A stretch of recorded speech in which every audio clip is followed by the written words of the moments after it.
Florida Congressman Greg Steube joins me now. Congressman, a number of Republicans are saying that, the parliamentarian should either be overruled or even fired as a result of what's happened on the big, beautiful bill. Where do you stand on that? Yeah, I had called for her to be fired. I don't think that one person who's unelected, who got appointed over a decade ago, should be the one deciding what stays in and what doesn't. Lawmakers who are elected by their constituents across the country should make those decisions. We have the majority in the House. We have the majority in the Senate. And oh, by the way, she was appointed by Harry Reid, a Democrat. So why wouldn't Thune want to replace her with a Republican appointee and a Republican majority in the Senate? So we've certainly called for that. Thune has said he's not going to do that. So they're going to move forward. But unfortunately, she has struck a number of very conservative provisions and policy provisions that were attached to these different spending provisions in the one big beautiful bill, which has made it very difficult from a cost perspective, because the amount of savings that we were saving on the House bill that we sent to the Senate is much less than it was before because of the cuts that she made over on the Senate side. Well, she is said, supposed to be a neutral arbiter, sort of just calling balls and strikes. She's not supposed to be political. You think she is working with the Democrat team, I guess, here? Well, she was appointed by Harry Reid over a decade ago. Obviously, the decisions that she made, I disagree with from a policy perspective, from a perspective, a legal perspective.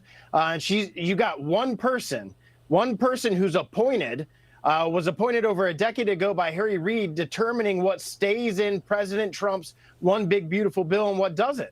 What House lawmakers that have been elected by the people, passed by a majority of the House of Representatives and sent over to the Senate, are now getting struck by one person who was appointed by Harry Reid. I certainly don't think that's what the American people voted for. I know that's not what President Trump's calling was for. The mandate that he got from the American people was what we passed in the House bill and sent over. One person shouldn't be able to axe a lot of those provisions.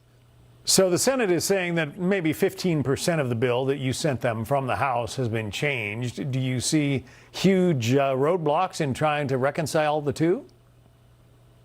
Well, there's going to be challenges, because if this bill does pass the Senate, which it's going to be close, but if it does pass the Senate and come over with those significant changes, it changes the framework that we agreed upon in the House from a spending perspective. And when you do that, there's a lot of us that are going to have pause, because we're not cutting as much spending as we wanted to cut previously because of decisions that the parliamentarian has made. So it's going to be challenging. We can't lose more than 3 members on the House side. So if they do pass a bill in the Senate tonight or tomorrow, early tomorrow morning, and it comes to the House, we're being told we're going to have to come up Tuesday or Wednesday to vote on this. We can only lose 3 or 4 votes on the House side. And so if the framework has changed significantly and the spending has gotten cut, not where we want it, but has the spending not cut to the level that we wanted it cut at, I think there's going to be problems for a lot of the conservatives, especially the fiscal hawks on the House side, that know that Washington has a spending problem, and this is our one-in-a-generation opportunity to take this back and put us back on a fiscally responsible path. Well, Washington has a spending problem, but many of the assessments of this bill suggest that it actually increases the budget deficit. Your response? Yeah, so if you look at the numbers, again, because of the changes the parliamentarian has made, it's not a deficit neutral bill, which we wanted in the House side, a deficit neutral bill. Now, the White House, and I agree with them, is saying that the increased revenue in tariffs and the increased revenue in the economic activity of the lower tax rates will spur economic invoices into the Treasury. And I agree with that, but that's not something that we can take into account from a fiscal perspective when we're counting numbers in the bill. So I agree with what President Trump's doing on tariffs, and I think it's very important, and this is what we have to stand back and look at when this bill comes back over from the Senate, is we do not want taxes to increase on the American people. And if this bill does not pass, taxes are going to increase on the American people. An average family of 4 is going to see an increase of $3,500 a year. You're going to see small businesses get an increase of 20% of their federal income tax rate.